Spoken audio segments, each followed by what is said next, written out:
They called her Burden, not because of her spirit, but because of her size.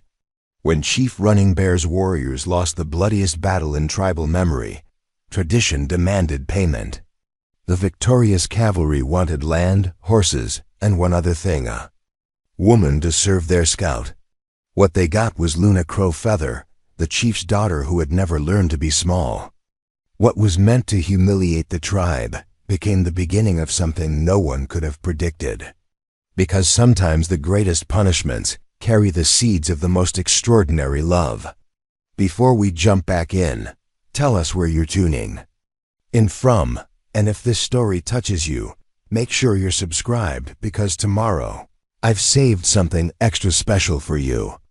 The smoke still hung over Bitter Creek Canyon 3 days after the battle ended. It clung to the scrub brush and mesquite trees like ghosts reluctant to leave, carrying with it the acrid scent of gunpowder and something else, the bitter taste of defeat. The Apache camp sprawled along the canyon floor, a collection of hastily erected shelters and wounded souls trying to piece together what remained of their world. Luna Crow Feather sat at the edge of the encampment, her back against a weathered boulder, watching the sun crawl across the sky with the slowness of someone who dreaded what the day would bring. At 22, she had learned to make herself small in every way except the one that mattered most to the world around her. Her mind was sharp, her hands skilled in healing, her voice capable of calming fractious children and spooked horses alike. But her body had never cooperated with the expectations placed upon Apache maidens. Where other young women moved like willow branches in the wind, Luna felt rooted to the earth. Her arms were soft and round, her waist thick, her movements deliberate rather than graceful. The doeskin dress she wore had been let out twice by her mother's patient hands, the seams carefully hidden but present nonetheless. She had grown up watching suitors approach other girls with gifts of beads and carved bone. While she received only polite nods and quickly averted eyes, the morning air carried voices from the center of camp, her father's deep baritone mixing with the clipped tones of the cavalry officers who had arrived at dawn. Luna didn't need to hear the words to understand their meaning. 3 days ago, Chief Running Bear had led 47 warriors against a Union patrol that had been harassing their hunting parties. It should have been a quick strike, a show of force to remind the soldiers that this land was not yet fully theirs to claim. Instead, it had been a massacre. Only 19 warriors had returned, and 5 of those would never fight again. The patrol had been reinforced, armed with new repeating rifles and led by a captain who understood Apache tactics better than anyone had expected. Running Bear had walked into a trap, and now the price of that miscalculation was being negotiated in the shadow of defeat. Luna pulled her knees to her chest and closed her eyes, trying to shut out the sound of her father's voice, growing steadily more strained. She had always been able to read the mood of the camp like others read the sky for weather. Today, that mood was heavy with resignation and bitter anger. The warriors who had survived sat in small groups, their faces marked not just by wounds, but by the deeper hurt of failure. The women moved quietly about their tasks, but Luna could see the fear in their shoulders, the way they held their children a little closer. 3 days of waiting had led to this moment. 3 days of watching riders approach under white flags, of hushed councils where only the elders and war chiefs were welcome, of growing certainty that something terrible was about to happen.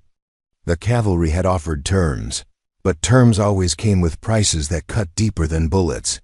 A shadow fell across Luna's face, and she opened her eyes to find her mother standing beside her. Sarah Walking Moon was everything. Luna was not small-boned and graceful, with silver-streaked hair that caught the light like water. Even at 45, she moved with the fluid precision that had once made her the most sought-after maiden in 3 tribes. Now worry lines bracketed her mouth, and her dark eyes held a sadness that seemed to have settled there permanently. "Your father calls for you," Sarah said, her voice carefully neutral. Luna felt her stomach drop. "What do they want?" Sarah's hands twisted in the fabric of her skirt, the same thing they always want. To take what is ours and call it justice. Rising slowly, Luna brushed the dust from her dress and followed her mother toward the center of camp. Each step felt heavier than the last, as if the earth itself was trying to hold her back from whatever waited ahead. Around them, the normal sounds of camp life had fallen silent. Children peered out from behind their mothers' skirts, and even the dogs seemed to sense the gravity of the moment. The tribal council was gathered in a rough circle near the largest fire pit, but this was no ordinary council. 5 cavalry officers, sat on folding stools they had brought from their horses, their blue uniforms stark against the earth-toned clothing of the Apache. At their center sat a man Luna had never seen before, tall and lean, with lieutenant's bars on his collar and pale eyes that seemed to take in everything without revealing anything in return. Chief Running Bear sat across from them, his broad shoulders set in the rigid posture of a man trying to maintain dignity in an impossible situation. At 60, he was still a formidable presence, his gray-streaked hair braided with eagle feathers earned in battles spanning 3 decades. But today, those victories felt like distant memories. Today, he looked like what he was a leader forced to make choices no father should have to make. "Luna," he said as she approached, his voice carrying the weight of mountains. "Come, sit." She took her place beside him, acutely aware of how the cavalry officer's eyes followed her movement. She had grown used to being looked at, but this was different. These men weren't seeing a woman. They were seeing a commodity, something to be evaluated and measured against their needs. The lieutenant leaned forward slightly, his pale eyes fixed on Running Bear. "Chief, I believe we were discussing the terms of settlement. You've agreed to relocate your people to the reservation boundaries we've outlined. You've agreed to surrender your firearms and submit to regular inspections. What remains is the matter of compensation for the losses my men suffered in your unprovoked attack." Luna watched her father's jaw tighten at the word unprovoked, but he said nothing. They both knew that arguing the point would only make things worse. The cavalry had won, and winners wrote the history books. "You have spoken of horses, Running Bear said carefully. "We have offered 20 of our finest." "Yes, and we appreciate the gesture. But my superiors have indicated that livestock alone is insufficient. The attack resulted in the death of 3 soldiers and the wounding of 7 others. Blood requires a more personal form of restitution." Sarah's hand found Luna's arm, her fingers gripping with desperate strength. Luna felt the world tilt slightly, understanding flooding through her like ice water. They weren't here for horses or silver or anything that could be replaced. They were here for her. "We require a woman," the lieutenant continued, his voice as casual as if he were discussing the weather. "Someone to serve as translator and guide for our scout. Someone who understands both our ways and yours, who can help bridge the gap between our peoples." It was prettily said, wrapped in language that made it sound almost noble. But Luna understood the reality beneath the words. They wanted a hostage, a symbol of Apache submission, someone whose presence would remind her people every day of their defeat. And they wanted someone disposable, someone whose loss wouldn't cripple the tribe's ability to function. Someone like her. Running Bear was quiet for a long moment, his eyes fixed on the fire at the center of the circle. When he finally spoke, his voice was barely above a whisper. "And if we refuse?" The lieutenant's smile held no warmth. "Then we'll be forced to conclude that your tribe has no intention of honoring the peace we've negotiated. The reservation boundaries would become ... more restrictive, and future incidents would be met with a less generous response." It wasn't really a choice, and everyone in the circle knew it. Refuse, and the entire tribe would suffer. Accept, and only one person would pay the price. Luna felt strangely calm as the weight of the moment settled over her. She had always known, in some deep part of herself, that this day would come. Not this exactly, but something like it. A moment when her difference, her failure to fit the mold of what an Apache woman should be, would finally serve a purpose. "Father," she said quietly, her voice cutting through the tense silence. Running Bear turned to her, his eyes bright with unshed tears. "Luna, you don't have to." "Yes, I do." She looked at each of the cavalry officers in turn, then back at her. "Father, this is what the spirits have prepared me for. To be strong enough to carry what others cannot." The lieutenant studied her with those pale eyes, and Luna forced herself to meet his gaze without flinching. She could see him cataloging her appearance, weighing her potential usefulness against whatever expectations he had brought to this meeting. What he saw was a young woman who would never be considered beautiful by anyone's standards, whose size made her an unlikely choice for any role requiring grace or agility. What he didn't see, what none of them saw, was the steel core of determination that had kept her upright through 22 years of being judged and found wanting. "Very well," the lieutenant said finally. "The woman will come with us when we depart tomorrow morning. She'll be assigned to our scout, a civilian contractor who works with our unit. He's experienced in dealing with difficult situations." The way he said difficult made Luna's skin crawl, but she kept her expression neutral. Whatever they had planned for her, she would face it with the dignity her father had taught her and the strength her mother had shown her. She had spent her entire life being underestimated. Perhaps, for once, that would work in her favor. Running Bear nodded slowly, each movement seeming to cost him years of his life. "It is agreed." The lieutenant stood, brushing dust from his uniform. "Excellent.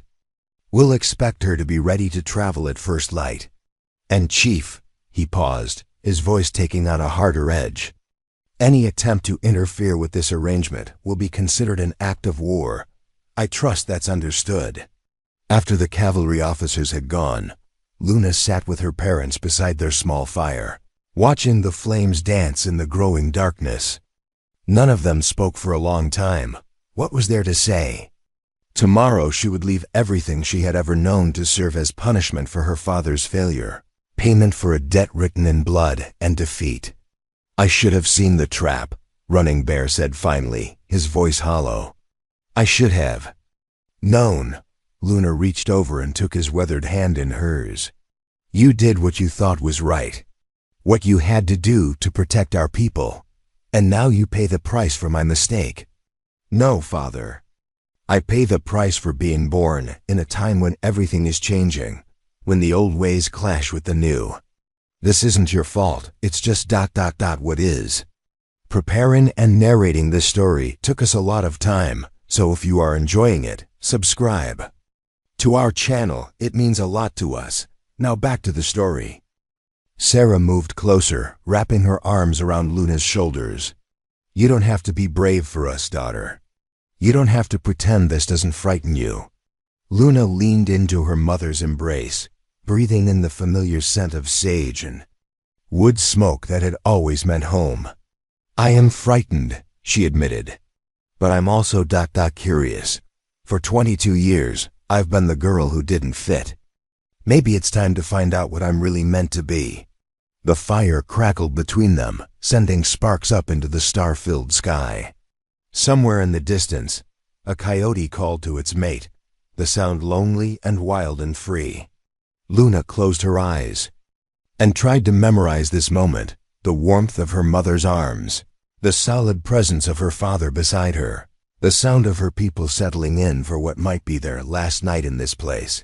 Tomorrow would bring change, probably pain, certainly uncertainty. But tonight, she was still Luna Crowfeather, daughter of Chief Running Bear, member of the Windwalker band of Apache. Tonight, she was still home. As the fire died down to glowing embers, Luna made herself a promise. Whatever they had planned for her, whoever the scout was that she would be forced to serve, she would not disappear quietly into their world. She would not become just another story of Apache defeat. Somehow, some way, she would find a path that honored both where she came from and wherever she was going. The stars wheeled overhead, ancient and unchanging, witnesses to countless stories of loss and transformation. Luna watched them until her eyes grew heavy, then allowed herself to sleep, cradled between her parents for the last time. Gathering strength for whatever dawn would bring, dawn broke cold and sharp over Bitter Creek Canyon, painting the eastern cliffs in shades of gold and amber. Luna woke before the first bird sang, her body tense with the knowledge that this would be her last morning in the only world she had ever known. The camp was already stirring, not with the usual leisurely pace of a people who belong to the land, but with the hurried movements of those preparing for exile. Her small bundle of possessions sat beside her sleeping mat. A change of clothes, her grandmother's turquoise bracelet, a pouch of healing herbs, and the carved bone needle her mother had given her for her 16th birthday. Everything else, the memories, the songs, the stories that made her who she was, would have to travel in her heart. Sarah appeared beside her with a bowl of cornmeal mush and dried berries. "Eat," she said simply, though her own eyes were red-rimmed. From a sleepless night, Luna forced down the food, knowing she would need strength for whatever lay ahead. Around them, the camp was already beginning to dismantle itself. By noon, her people would be moving toward the reservation boundaries the cavalry had drawn on their maps, leaving behind hunting grounds that had sustained them for generations. Sound of approaching horses cut through the morning air. Luna looked up to see the cavalry detail cresting the ridge, their blue uniforms a harsh contrast against the pale sky. At their head rode the same lieutenant from yesterday, his face set in the expressionless mask that white soldiers seemed to wear like armor, but it was the man riding beside him that caught Luna's attention. Unlike the others, he wore no uniform, just worn leather chaps, a faded cotton shirt, and a hat that had seen better decades. He sat his horse with the easy confidence of someone who had spent more time in the saddle than on the ground, his movements flowing with his mount's gait rather than fighting against it. Even from a distance, Luna could see he was older than the soldiers around him, probably in his 30s, with sun-weathered skin and the kind of lean build that came from hard work rather than military drilling. This, she realized with a sinking heart, must be the scout she was meant to serve. Running Bear emerged from his lodge wearing his ceremonial shirt, the one adorned with porcupine quills and painted symbols of his victories. It was a gesture of defiance, a reminder to the cavalry that they were dealing with a chief, not a defeated supplicant. Luna felt a surge of pride at her father's quiet dignity. Even as her heart broke for what this moment was costing him, the lieutenant dismounted and walked toward them, his boots crunching on the rocky ground. Behind him, the scout remained mounted, his pale gray eyes taking in the camp with the methodical attention of someone accustomed to reading unfamiliar situations. "Chief Running Bear," the lieutenant said with perfunctory courtesy, "I trust your daughter is prepared for departure." Luna stepped forward before her father could speak. "I am ready." The lieutenant looked her up and down with the cold assessment of a man evaluating livestock. Luna forced herself to stand straight, to meet his gaze without flinching, though every instinct screamed at her to look away. She could feel the eyes of her entire tribe on her, some pitying, some grateful that it wasn't their daughter being bartered away, all of them helpless to change what was happening. "This is your new ... The lieutenant paused, searching for a word that wouldn't sound too much like what it actually was. "This is Jeremiah Carson. You'll be working with him as translator and guide for our operations in this territory." The scout finally dismounted, moving with the fluid grace of someone comfortable in his own skin. Up close, Luna could see that her first impression had been both right and wrong. He was indeed older than the soldiers, probably close to 35, with brown hair that curled slightly at his collar and skin tanned deep bronze by years under the desert sun. But there was something in his eyes, a wariness, a distance, that spoke of sorrows carried rather than simply time past. "Ma'am," he said, touching the brim of his hat in a gesture that seemed automatic rather than mocking. His voice was rough. around the edges like leather that had been left too long in the sun, but not unkind. Luna nodded acknowledgement but said nothing. What was there to say? Nice to meet you. Thank you for accepting me as payment for my father's failures. The entire situation was too absurd and too painful for conventional politeness. Jaramir's eyes flicked to her small bundle of possessions, then back to her face. That all you're bringing? It's all I have that matters, Luna replied, surprised by the steadiness of her own voice. Something shifted in his expression, not quite approval, but perhaps a recognition of something he hadn't expected to find. He nodded once and turned back to his horse, a sturdy bay gelding with intelligent eyes and scars on its flanks that spoke of hard use rather than abuse. Mount up, the lieutenant commanded. We have a schedule to keep. Luna felt panic flutter in her chest. She had ridden horses since childhood, but always bareback, always on the small, agile ponies her people favored. This cavalry horse stood nearly 16 hands high, its western saddle an alien landscape of leather and metal hardware. Jaramir must have seen her hesitation. Without a word, he moved to the bay's left side and held out his cupped hands. Step up with your left foot, he said quietly. I'll boost you. The simple offer of help, delivered without condescension or impatience, was more kindness than Luna had expected from this entire ordeal. She placed her foot in his hands and allowed him to lift her into the saddle, trying not to think about how much of her weight he was supporting or how her dress rode up awkwardly around the saddle horn. The stirrups were too long for her shorter legs, leaving her feeling unbalanced and vulnerable. Jaramir reached up and adjusted them without being asked, his movements quick and efficient. Better? Luna tested the stirrups and nodded. The cavalry had provided an ancient side saddle, probably thinking it more appropriate for a woman, but she could already tell it was going to be a torment for any distance. The horse beneath her shifted restlessly, sensing her uncertainty. He's called Dusty, Jaramir said, gathering his own reins. He's got a good heart, but he tests riders he doesn't know. Sit deep and keep your hands steady. It was the first piece of practical advice anyone had offered her since this nightmare began, and Luna found herself oddly grateful for it. She settled deeper into the saddle and tried to project confidence she didn't feel. Running Bear approached, his face a mask of controlled emotion. Luna. His voice carried the weight of everything he couldn't say in front of the soldiers. Father. She reached down to clasp his hand, feeling the familiar calluses from bowstring and war club. Take care of our people. Make sure the children remember the songs. He squeezed her fingers, his eyes bright with unshed tears. The spirits will guide you, daughter. You carry our blood, our strength. That will not change, no matter how far you travel. Sarah appeared at the horse's other side, reaching up to press something into Luna's free hand. It was a small medicine pouch, the leather soft with age and use.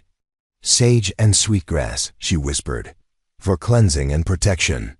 Remember who you are. The lieutenant was growing impatient, his horse dancing sideways in response to his tension. We need to move. Say your goodbyes and let's get this caravan rolling. Luna released her father's hand and tucked the medicine pouch into her dress. Around them, the entire tribe had gathered warriors and women, elders and children, all of them watching as one of their own was taken away. Some faces showed pity, others relief that their own families had been spared. But all reflected the same fundamental truth. This was what defeat looked like. This was how proud people learned to swallow their pride and count the cost of survival. Time to go, Jaramir said, not harshly but with the finality of someone who understood that prolonging goodbyes only made them harder. The column began to move, and Luna found herself in the middle of it, surrounded by blue uniforms and the jingle of military tack. She kept her eyes forward, refusing to look back at the camp, at her parents, at the life she was leaving behind. Looking back would break something inside her that she couldn't afford to have broken. Not yet, not when she needed all her strength. For whatever lay ahead, the trail led up out of the canyon, winding through stands of juniper and pinyon pine toward the high desert beyond. With each step, the familiar landmarks of her childhood fell away behind them. The sacred springs where she had gathered water lily roots, the meadow where she had learned to weave baskets from her grandmother, the cliff face where eagles nested, and warriors went to seek visions, all of it vanishing into memory. The cavalry rode with the mechanical precision of men following orders, their conversation limited to necessary communications about pace and direction. But Luna could feel their awareness of her, the way they glanced back periodically to check if she was keeping up, if she was plotting escape, if she was worth the trouble she represented. Jeremiah rode slightly ahead and to her left, close enough to respond if she had difficulties, but far enough away to give her what small dignity the situation allowed. He didn't try to make conversation, didn't offer false reassurances or explanations of what was expected of her. For this, Luna was grateful. She wasn't ready for words, wasn't ready to acknowledge the reality of her situation by discussing it rationally with her captor, because that's what he was, despite his quiet courtesy and practical help. No matter how he behaved, no matter what kindnesses he might offer, the fundamental truth remained: she was here against her will, payment for a debt she hadn't incurred, punishment for a failure that wasn't hers. The sun climbed higher, and the air grew warm despite the season. Luna's dress, designed for the modest activities of camp life, was proving woefully inadequate for long-distance riding. The fabric bunched uncomfortably around her thighs, and sweat began to gather under her arms and along her back. Worse, the unfamiliar saddle was already creating pressure points that promised to become agony before the day was through. She shifted, trying to find a more comfortable position, and the horse responded by breaking stride and tossing his head. One of the soldiers behind her barked a laugh. "Having trouble there, squaw?" The word hit Luna like a physical blow, loaded as it was with contempt and deliberate cruelty. She felt heat rise in her cheeks, but before she could respond, Jeremiah's voice cut across the column like a whip crack. "That's enough, Morrison." The soldier fell silent, but Luna could feel his resentment radiating from behind her. She understood, with sudden clarity, that this was how it would be. She was an outsider among outsiders, neither trusted by the cavalry nor fully protected by them. Her value lay solely in her usefulness, and the moment that usefulness ended, so would any consideration for her welfare. Jeremiah dropped back to ride alongside her, his expression unreadable beneath the brim of his hat. "You doing all right?" It was a simple question, but Luna heard layers in it. Was she physically capable of continuing? Was she planning something that would cause trouble? How much defiance could he expect from her before it became a problem he'd have to solve? "I'm fine," she said, which was partly true. She was upright, moving forward, and hadn't fallen off the horse. By the standards of this situation, that probably counted as fine. He studied her for a moment, and she had the uncomfortable feeling that he could see through her careful composure to the fear and anger churning beneath. But all he said was, "We'll stop for water in an hour or so. There's a spring up ahead." True to his word, they halted beside a small spring that bubbled up from between tumbled boulders, creating a small oasis of green in the otherwise harsh landscape. The soldiers dismounted with the practiced efficiency of men who had done this countless times, checking their horses and refilling their canteens while maintaining a loose perimeter. Luna slid down from her horse more awkwardly than she would have liked, her legs shaky from the unaccustomed strain of riding in a saddle. The ground seemed to sway beneath her feet, and she had to grab the saddle horn to steady herself. Jeremiah appeared at her elbow with a tin cup filled with cool water. "Drink slow," he advised. "Too much too fast will make you sick." The water was sweet and cold, tasting of stone and sky. Luna drank gratefully, trying not to think about how many miles lay between her and the next reliable water source. This was desert country, where springs were precious, and the distance between them could mean the difference between life and death. "How far are we going?" she asked, handing back the empty cup. "Fort Selman. 3 days hard riding, maybe 4 if we run into weather." He refilled the cup and offered it again. "You ever been that far north?" Luna shook her head. 3 days might as well have been 3 years. She had never been more than a day's walk from her father's camp, never slept under any roof but her own family's lodge. The world beyond the familiar landmarks of her territory was as foreign to her as the surface of the moon. "It's a different country up there," Jeremiah continued, his tone conversational but careful. "Flatter, drier. Takes some getting used to." She understood that he was trying to prepare her, to ease the shock of displacement with practical information. It was a kindness she hadn't expected, and it made her more suspicious than grateful. In her experience, when enemies offered comfort, it usually came with strings attached. "Why are you telling me this?" she asked bluntly. He was quiet for a moment, watching the soldiers tend to their horses. "Because knowledge makes things less scary, and because you'll do better if you know what to expect." Better for who? The question hung between them, sharp-edged and unavoidable. Jeremiah met her eyes directly, and for the first time since this ordeal began, Luna felt like she was being seen as a person rather than a problem to be managed. "Better for you," he said simply. "I don't know what you've been told about me, or what you think this arrangement means, but I'm not in the business of breaking people who've already been bent far enough." Before Luna could respond to this unexpected declaration, the lieutenant called for remounting. The brief respite was over, and the long trail to Fort Selman stretched ahead like a sentence waiting to be served. As they rode deeper into unfamiliar territory, Luna found herself watching Jeremiah Carson with new interest. He rode like someone who belonged in this landscape, reading the land with the same instinctive understanding she had for the plants and weather patterns of her homeland. But there was something else, something in the way he held himself apart from the other soldiers that suggested his own form of exile.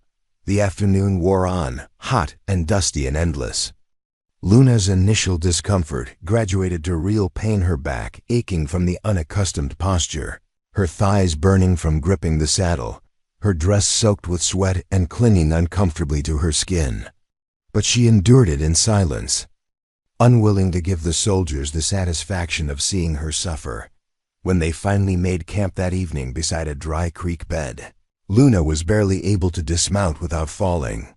Her legs buckled as her feet hit the ground, and only a quick grab at the stirrup kept her upright. She stood for a moment with her forehead pressed against the horse's warm flank, trying to gather the strength to move.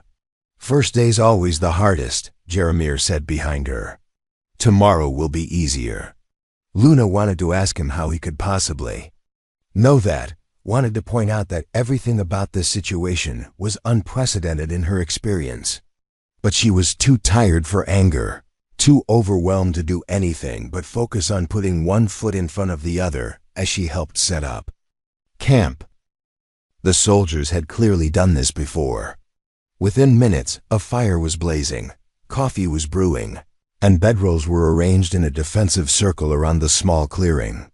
Luna found herself with no assigned role, no clear idea of what was expected of her.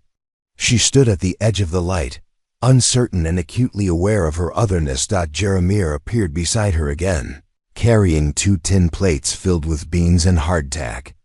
"You should eat," he said, offering her one of the plates. Food was bland and unfamiliar, nothing like the flavorful stews and roasted meats of her people's cooking. But it was nourishment, and she forced herself to clean the plate despite her churning stomach. As darkness settled over the camp, the soldiers rolled out their blankets and settled in for the night. Luna realized with growing panic that no one had told her where she was supposed to sleep, what arrangements had been made for her privacy and safety.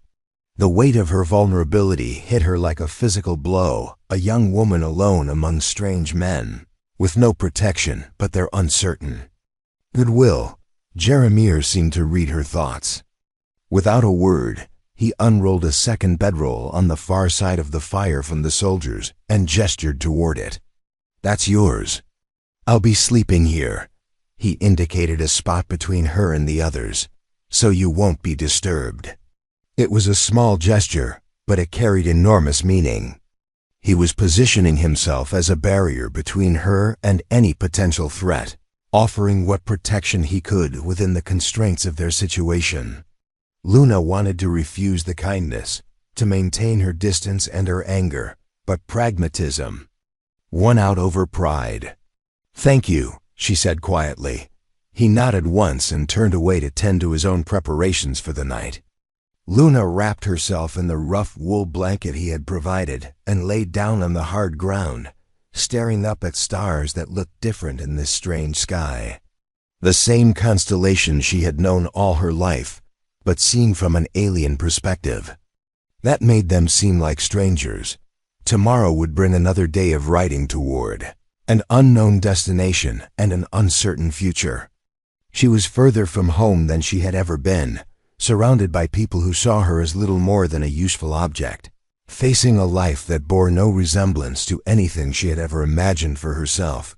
But she was alive, and she was unharmed. And the man charged with her custody had shown her unexpected consideration. It wasn't much, but it was enough to build on. And Luna Crowfeather, daughter of warriors, granddaughter of healers, was very good at building something from almost nothing. She closed her eyes and tried to sleep, gathering strength for whatever tomorrow would demand of her. Fort Selman squatted on the horizon like a brown scab on the pale desert floor, its adobe walls and wooden buildings arranged in the rigid geometry that white men seemed to prefer over the organic curves that Luna's people followed. Even from a distance, she could see the flags snapping in the constant wind, hear the faint sounds of military life-shouted orders, the ring of hammer on anvil, the braying of mules in the supply corrals. The final day of their journey had been the hardest yet. Luna's body had adapted somewhat to the demands of long-distance riding, but the knowledge that she was approaching her destination, her prison, if she was honest, had filled her with a dread that made every mile feel like 10. Beside her, Jeremiah rode in his usual thoughtful silence, but she had caught him glancing at her more frequently as the fort grew larger ahead of them. "What happens now?" she asked as they approached the main gate, her voice hoarse from 3 days of dust and sparse conversation. Jeremiah pulled his hat down lower over his eyes. "Now we find out what Colonel Matthews really wants with you." The way he said it made Luna's stomach clench. There had been an undercurrent of tension in his voice since they'd broken camp that morning, a quality she was beginning to recognize as his version of worry. If the man charged with delivering her was concerned about what awaited her inside those walls, what did that say about her prospects? The sentries at the gate snapped to attention as the lieutenant led their small column through the entrance. Fort Selman was larger than Luna had expected, a maze of buildings and corrals that housed what looked like several hundred soldiers and civilians. Everywhere she looked, she saw evidence of a military machine in constant motion, supply wagons being loaded and unloaded, horses being shod and drilled, men in blue uniforms moving with the purposeful haste of those whose time belonged to others. And everywhere, eyes followed her passage. Word of her arrival had clearly preceded them, because soldiers paused in their duties to stare at the Apache woman being escorted through their midst. Some looked curious, others hostile, a few frankly speculative in ways that made Luna's skin crawl.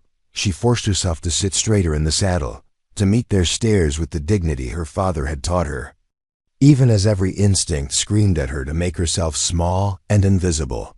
They stopped before a long, low building that flew a flag indicating it was the fort's headquarters. Lieutenant Hayes dismounted and gestured for Luna to do the same, his manner more formal now that they were back in the heart of military authority. "Colonel Matthews is expecting us," he said to Jeremiah. "He'll want to inspect the merchandise." The crude phrasing made Luna flinch, but Jeremiah's reaction was more pointed. His jaw tightened, and when he looked at the lieutenant, his pale eyes had gone hard as winter ice. "Her name is Luna Crowfeather," he said quietly. "She's a person, not merchandise. You'd do well to remember that when we go inside." Hayes colored slightly but said nothing. Luna felt a flutter of something she didn't want to examine too. Closely gratitude mixed with surprise that this man she barely knew was willing to defend her dignity. However small the gesture might be, the interior of the headquarters building was dim and stuffy, filled with the smell of tobacco smoke and old leather. Maps covered every available wall space, marked with pins and lines that meant nothing to Luna but presumably tracked the movements of troops and hostile tribes across the territory. Behind a heavy wooden desk sat a man who could only be Colonel Matthews, a thick-set individual in his 50s with graying hair and the kind of mustache that seemed mandatory for military officers.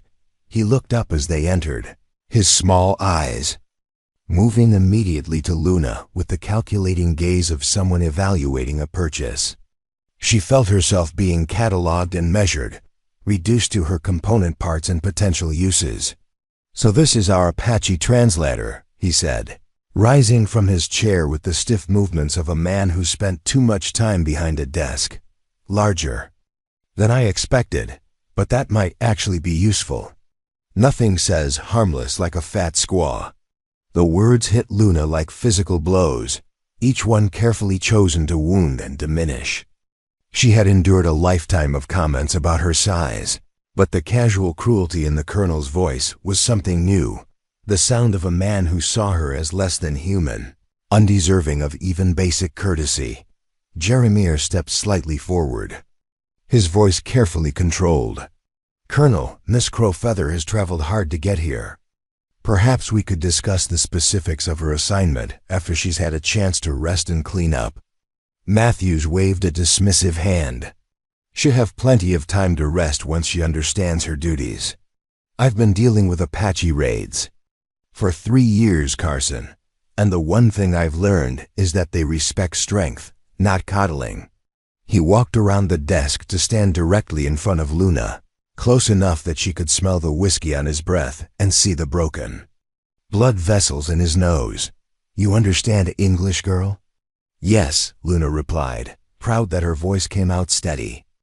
"Good. Then you'll understand me when I tell you that your people have been a thorn in my side since I took command of this post. Cattle rustling, harassment of supply trains, attacks on isolated homesteads. It stops now. You're going to help. U.S. put an end to it." Luna felt a chill that had nothing to do with the temperature in the room. "How?" Matthews smiled, and there was nothing pleasant in the expression. "By telling us where they'll strike next. Their patterns, their hiding places, their strengths and weaknesses. Everything you know about Apache tactics and territory."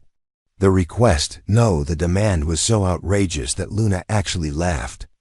A short, bitter sound that seemed to hang in the air between them. "You want me to betray my own people.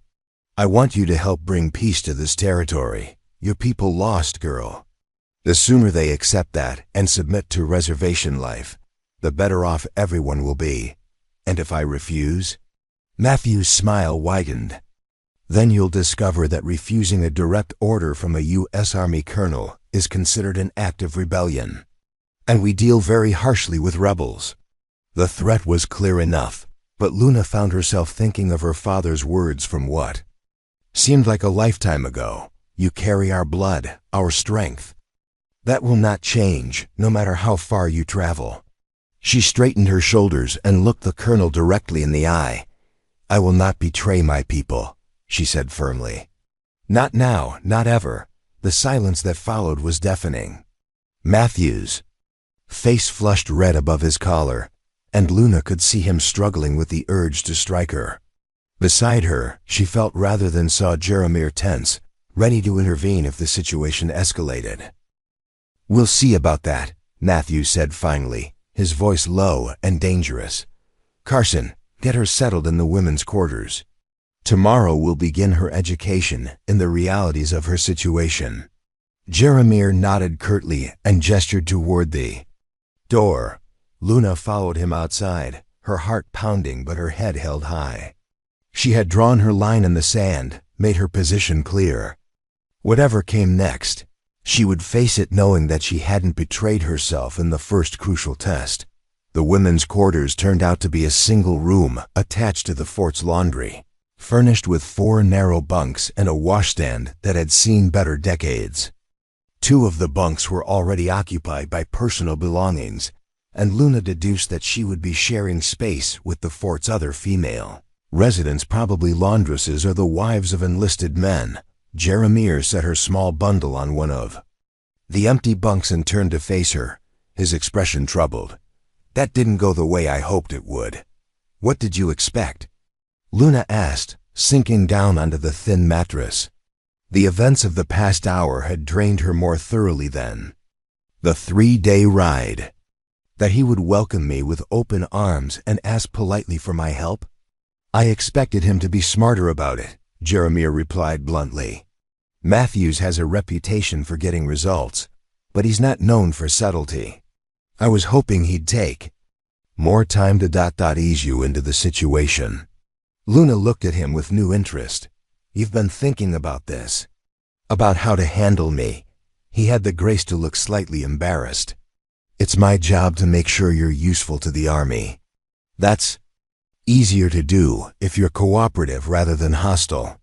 And now that you know I won't cooperate with betraying my people?" Jeremiah was quiet for a long moment, studying her face as if trying to read something written there in a language he didn't quite understand. "Now I guess we figure out what other uses you might have." Before Luna could ask what he meant by that, the door burst open and 2 women entered, their arms full of wet laundry and their faces bright with curiosity.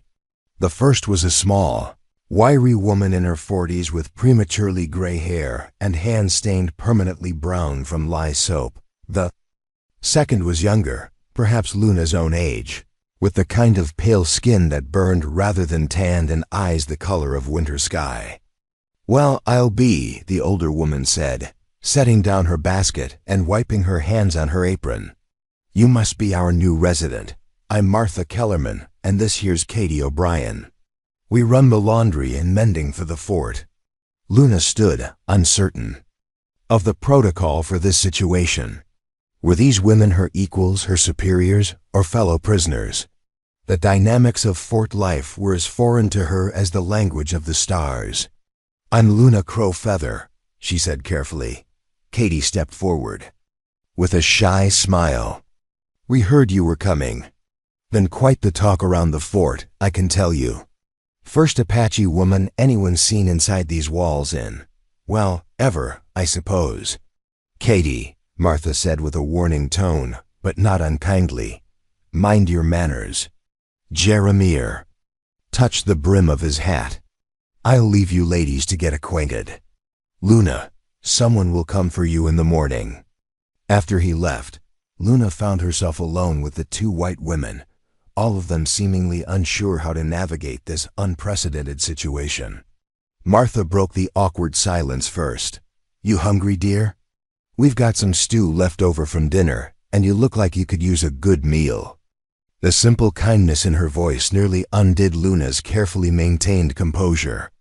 After 3 days of hostile stares and crude comments, the offer of food and shelter felt overwhelming. "Thank you," she managed as Katie bustled about heating the stew. Martha sat down on the bunk across from Luna's and studied her with frank curiosity.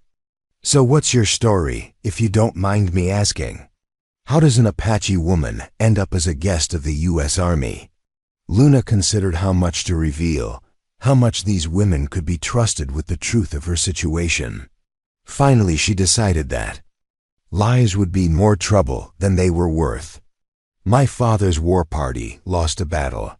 I was given to the Army as part of the terms of surrender." Martha's face went pale. "Given? Like property?" "Yes." Katie turned from the stove, her eyes wide with shock. "That's horrible. How could they do such a thing?" "Because it was the price of keeping my people alive," Luna said simply. "Sometimes survival requires sacrifices." The three women sat in uncomfortable silence for a moment, each lost in their own thoughts. Finally, Martha spoke again, her voice gentle but determined. "Well, you're here now, and that's what matters. Katie and I, we look out for each other. In this place. Guess that means we'll be looking out for you too." Luna felt something tight in her chest begin to loosen. She had expected to be completely alone in this place, surrounded by enemies and without allies. The possibility of friendship, however tentative, was a gift she hadn't dared hope for. Over the next few hours, as they shared the simple meal and talked quietly by lamplight, Luna learned more about life at Fort Salmon than she had in 3 days of traveling with the cavalry. Martha had followed her soldier husband west 15 years ago, only to lose him to Apache arrows in the early days of the conflict. Rather than return east, she had stayed on as head laundress, carving out a life for herself in the rough frontier environment. Katie's story was different but equally revealing. She had come west as a mail-order bride, only to discover that her intended husband was already married, a fact he had neglected to mention in his letters. Stranded without funds to return home, she had taken work at the fort and was slowly saving money for passage back to Ireland. "The thing about this place," Martha explained as they prepared for bed, "is that everyone here is running from something or towards something. Nobody ends up at Fort Salmon by accident." "What about Jeremiah Carson?" Luna asked, surprising herself with the question. "What's his story?" Martha and Katie exchanged a look that spoke of shared knowledge and careful discretion. "That's not our story to tell," Martha said finally. "But I will say this, he's a good man who's had some hard luck. Whatever Colonel Matthews has planned for you, Carson won't let anything truly terrible happen. He's got his own code, that one." Luna lay awake long after the other women had settled into sleep, staring at the rough wooden ceiling and trying to process everything that had happened since dawn. She was hundreds of miles from everything familiar, surrounded by people who saw her as either an enemy or a curiosity, expected to betray everything she held sacred. But she was also alive, unharmed, and not entirely without allies. Martha and Katie had shown her unexpected kindness, and Jeremiah Carson had demonstrated a protective instinct that went beyond mere duty. It wasn't much to build on, but Luna had learned long ago to find hope in small mercies. Tomorrow would bring new challenges, new tests of her resolve and dignity. Colonel Matthews would undoubtedly escalate his pressure, trying to break her will through intimidation or worse. But tonight, in this small room that smelled of soap and honest work, Luna Crowfeather allowed herself a moment of fragile optimism. She had survived the first day. She would survive whatever came next. Outside the small window, the desert wind sang its eternal song across the fort's walls, carrying with it the scent of sage and freedom that no amount of adobe and discipline could completely shut out. Luna closed her eyes and listened to that song, letting it remind her of who she was and where she came from. The wind would always find a way through the strongest walls. And so somehow would she. Luna woke to the sound of reveille echoing across the fort's parade ground, the bugle's sharp notes cutting through the pre-dawn darkness like a blade. Around her, Martha and Katie stirred in their bunks, moving with the automatic efficiency of women who had learned to rise before the sun demanded it of them. "First rule of fort life," Martha said, already pulling on her work dress, "is that the army doesn't care if you're tired. Second rule is that breakfast waits for no one." Luna dressed quickly in the dim light, her movements still stiff from days. In the saddle and a night on an unfamiliar mattress. Through the small window, she could see soldiers emerging from their barracks like ants from a disturbed hill, forming up for morning inspection in the gray half-light that preceded sunrise. Katie handed her a cup of coffee, black and bitter enough to wake the dead. "Drink up. You'll need your strength for whatever Colonel Matthews has planned." The coffee was unlike anything Luna had ever tasted, harsh and acidic compared to the herbal teas of her people, but it warmed her stomach and sharpened her mind. She would need both clear thinking and inner fire for whatever test awaited her this day. Sharp knock at the door interrupted her thoughts. Martha opened it to reveal a young corporal with nervous eyes and hands that fidgeted constantly with his uniform buttons. "Begging your pardon, ma'am," he said to Martha, then turned to Luna. "Colonel's compliments, and with the Apache woman. Please report to headquarters immediately." Luna set down her coffee cup and straightened her shoulders. The moment she had been dreading had arrived. "I'm ready." Martha caught her arm as she passed. "Remember what I told you about Carson," she whispered. "Whatever happens, he won't let it go too far." The parade ground was bustling with morning. Activities, soldiers drilling, horses being led to water, supply wagons being loaded for some distant mission.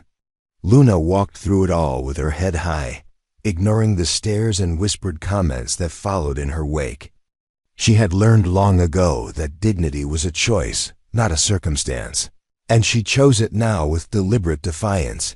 Colonel Matthews was waiting for her in his office, but he wasn't alone. Jeremiah Carson stood near the window, his hat in his hands and his expression carefully neutral. At the colonel's desk sat another man Luna hadn't seen before, thin and pale with the kind of soft hands that spoke of a life spent with books rather than tools. "Ah, our guest arrives," Matthews said without rising. "Luna Crowfeather, I'd like you to meet Dr. Harrison Webb from the Bureau of Indian Affairs. He's here to assist with your orientation." Dr. Webb stood and offered a slight bow that managed to be both polite and condescending. "Miss Crowfeather, I've traveled quite a distance to meet you. Your case represents a unique opportunity for peaceful cooperation between our peoples." Luna remained silent, studying this new player in whatever game was being constructed around her. Webb had the look of a man who believed his own rhetoric, who saw complicated human situations as problems to be solved through the application of proper theories and correct procedures. "Dr. Webb specializes in Indian psychology," Matthews continued. "He has some innovative ideas about how to encourage cooperation from reluctant subjects." The way he said subjects made Luna's skin crawl. She glanced at Jeremiah, but his face revealed nothing of his thoughts. Webb stepped forward, his manner earnest and professorial.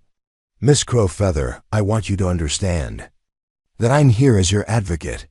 The colonel and I may have different methods, but we share the same goal, bringing peace to this troubled region."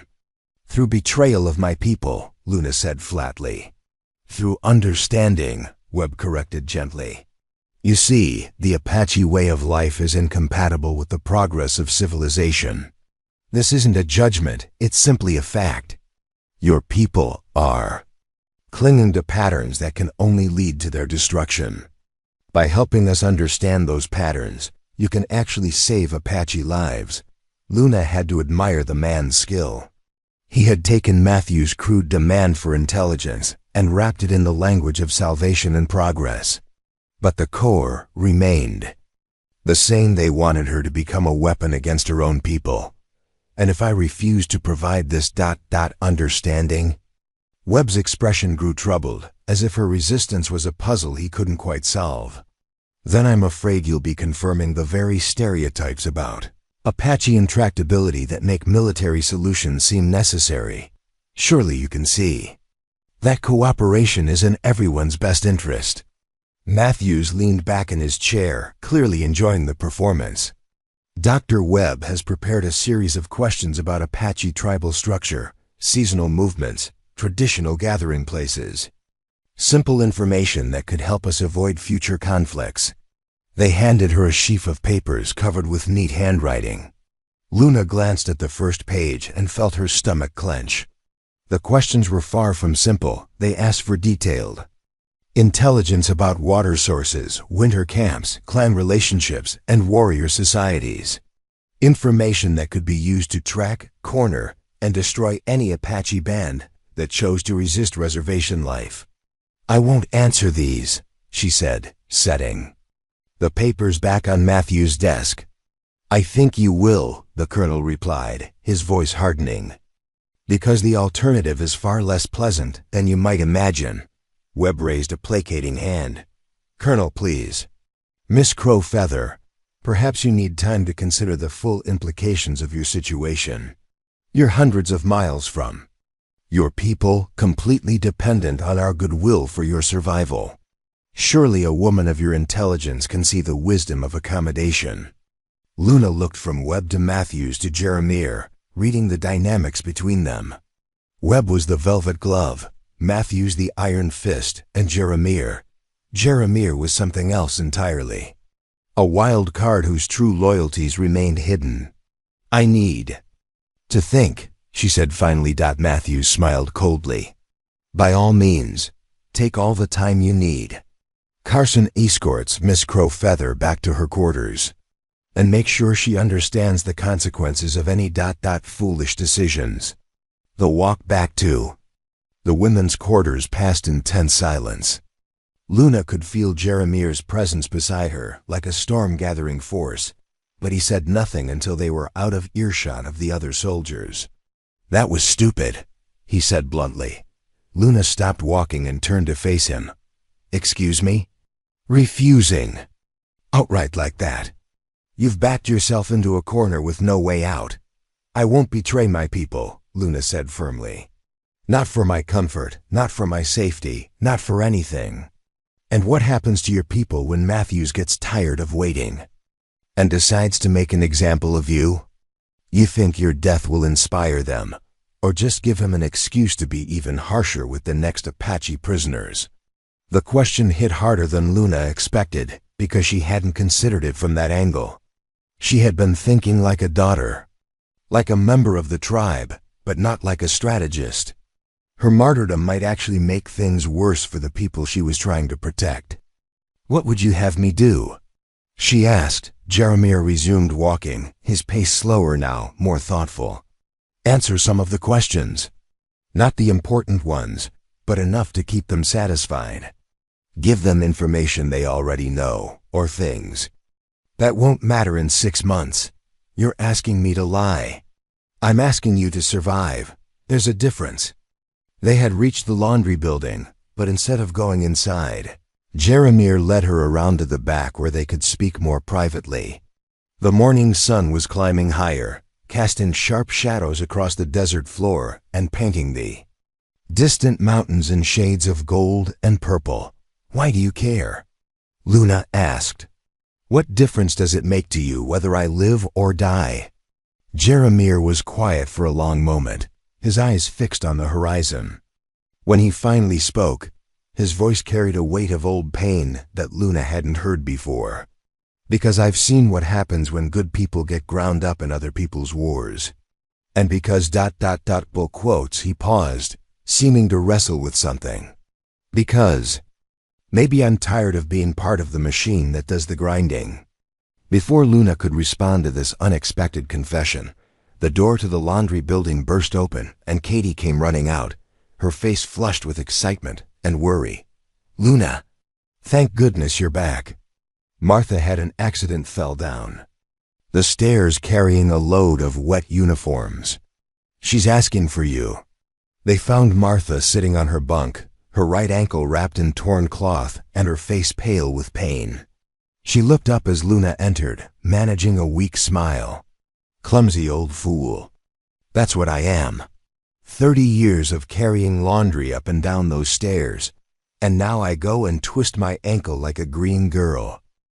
Luna knelt beside the bunk and gently examined the injured ankle. The swelling was significant, but she could feel no broken bones beneath the skin. It was a bad sprain, nothing more, but it would keep Martha off her feet for several days. Ice would help, Luna said, but I suppose that's not available. We need to keep it elevated and wrapped tightly. You know something about healing? Martha asked. My grandmother was a medicine woman. She taught me to read the body's language, to understand what it needs to repair itself. As Luna rewrapped the ankle with more skill than Katie had managed, she found herself falling into the familiar rhythms of healing work. It was something she had always been good at, a calling that transcended tribal boundaries and cultural differences. Pain was pain, healing was healing, regardless of the color of skin or language spoken. "There," she said, securing the bandage. "Keep it up as much as possible, and try not to put weight on it for at least 3 days." Martha reached out and squeezed Luna's hand. "Thank you, dear. You've got gentle hands for such a large girl." The comment would have stung coming from anyone else, but from Martha, it sounded like simple observation rather than judgment. Luna was beginning to understand that size meant different things in different contexts. Here at the fort, among people who valued function over form, her strength and capability mattered more than her failure to fit some arbitrary standard of feminine beauty. Jeremiah, who had been watching from the doorway, stepped forward. "Martha, how long before you're back on your feet?" "Week, maybe 2 if I'm careful." "Why?" "Because Colonel Matthews won't care about your injury when he expects his laundry done. He'll just find someone else to do the work." The implications of this hit Luna immediately. If Martha couldn't work, Katie would be overwhelmed trying to handle the laundry for an entire fort by herself. And if Katie couldn't manage alone, "They'll bring in replacement workers," Luna said. "Or they'll add the laundry duties to someone else's responsibilities. Or," Jeremiah said meaningfully, "they'll assign the work to their newest resident. Someone who needs to prove her usefulness to the fort's operations." Luna understood. This was an opportunity disguised as a problem. If she could demonstrate her value in managing the fort's laundry, she might buy herself time and breathing room while Matthews and Webb waited for their intelligence reports. "I can help," she told Martha. "I've done washing before, and I'm stronger than Katie. Between the 2 of us, we can keep up with the work." Martha's eyes brightened. "Would you? That would be a godsend. But what about the Colonel? Won't he object to you working in the laundry instead of answering his questions?" Jeremiah smiled grimly. "Let me worry about the Colonel. If Luna's contributing to fort operations, that's a form of cooperation. Might even convince him that she's coming around to their way of thinking." Over the next several hours, Luna threw herself into laundry work with an intensity that surprised everyone, including herself. The physical labor was demanding, hauling water, stoking fires, scrubbing stains from dozens of uniforms, but it felt good to be useful, to be doing something constructive instead of sitting idle while others planned her fate. Katie proved to be an enthusiastic teacher, showing Luna the tricks of military laundry, how to remove grass stains from cavalry trousers, the best soap for getting blood out of cotton, the proper way to press a uniform so it would pass inspection. It was practical knowledge, the kind of information that made life work instead of just making it bearable. "You're a natural at this," Katie said as they hung the day's washing on lines behind the building. "Most ladies take weeks to get the hang of military standards." "I've always been good with my hands," Luna replied, stretching muscles that ached pleasantly from honest work. "My people believe that idle hands invite trouble." "Smart people, your Apache. Though I suppose calling them your people isn't quite right anymore, is it?" The innocent question cut deeper than Katie probably intended. Luna paused in hanging a wet shirt, considering how to answer. Was she still Apache? Was she something new, something in between? The question of identity had been lurking at the edges of her consciousness since leaving her father's camp, but she hadn't been ready to confront it directly. "I don't know what I am anymore," she said finally. "I'm not Apache the way I was before, but I'm certainly not white. Maybe I'm something else entirely." Katie nodded thoughtfully. "I understand that feeling. I'm not Irish the way I was back home, but I'm not really American either. Martha says the frontier makes new kinds of people, ones that don't fit the old categories." That evening, as Luna sat with Martha and Katie sharing a simple supper of beans and cornbread, she felt something she hadn't experienced since leaving her father's camp: belonging. Not the deep, blood-tied belonging of tribal membership, but something smaller and more immediate. The belonging of shared work and mutual aid, of women who looked out for each other in a harsh world. "Tomorrow," Martha said, "we'll teach you the officers' wives' washing. That's where the real money is. They pay extra for delicate handling of their fancy dresses." "Money?" Luna asked. "Oh yes, dear. The army pays us for the laundry service, but the officers' wives pay separately for special work. It's how Katie and I save up for our futures, her passage back to Ireland, my little house in town when I'm too old for this life." The concept of earning money for her own purposes was entirely foreign to Luna. In Apache society, individual accumulation of wealth was less important than the clan's collective well-being. But she could see the appeal of having resources under her own control, especially in a world where she couldn't count on tribal protection. "I could earn money?" she asked. "If you're willing to work for it," Katie said. "And from what I've seen today, you've got the constitution for it." Later that night, as Luna lay in her narrow bunk listening to the sounds of the fort settling into sleep, she found herself thinking about transformation. Not the kind that Dr. Webb wanted to impose on her, the erasure of her Apache identity. In favor of white compliance, but a different kind of change. A choosing of who she would become rather than a passive acceptance of who others wanted her to be. She was still Luna Crowfeather, daughter of Chief Running Bear, but she was also becoming something new, a woman who could bridge worlds, who could find strength in unexpected places, who could build a life from whatever materials were available to her. The thought should have terrified her. Instead, it filled her with a quiet determination that had nothing to do with rebellion and everything to do with survival. Not just physical survival, but the preservation of something essential within herself that couldn't be taken by force or lost through circumstance. Tomorrow would bring new challenges, new pressures to betray her principles and abandon her people. But tonight, Luna slept peacefully for the first time since her capture, her hands still smelling of soap and honest work, her mind clear about the path she was choosing to walk. She would not be the weapon Matthews wanted her to become, but she would be something else, something that belonged entirely to her own choosing. And that, perhaps, was a kind of victory in itself. 3 weeks had passed since Luna's arrival at Fort Selman, and the rhythm of laundry work had become as natural to her as breathing. Her hands, once soft from the protected life of a chief's daughter, now bore the calluses and chemical stains of honest labor. Her back had grown stronger from hauling water and lifting wet fabric, and her arms had developed the kind of practical muscle that came from repetitive, demanding work. But beneath the surface calm of established routine, tensions were building. Like storm clouds on a summer horizon, Colonel Matthews had grown, increasingly impatient with Luna's continued refusal to provide meaningful intelligence about Apache movements and tactics.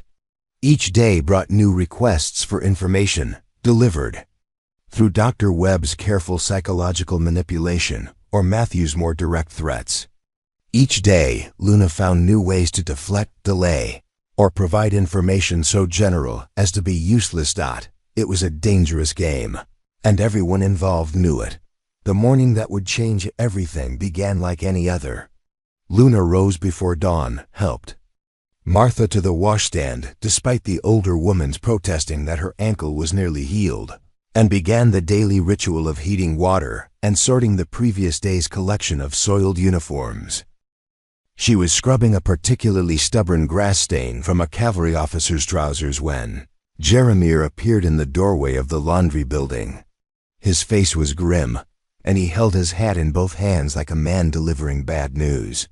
"Luna," he said quietly, "Colonel wants to see you, now." Something in his tone made her stomach clench.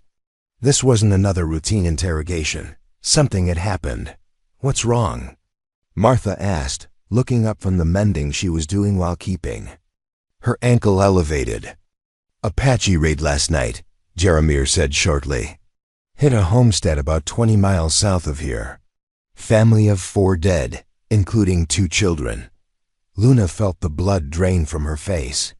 She had been dreading this moment since her arrival, the inevitable attack that would be blamed on her failure to provide intelligence, that would be used to justify whatever punishments Matthews had been holding in reserve.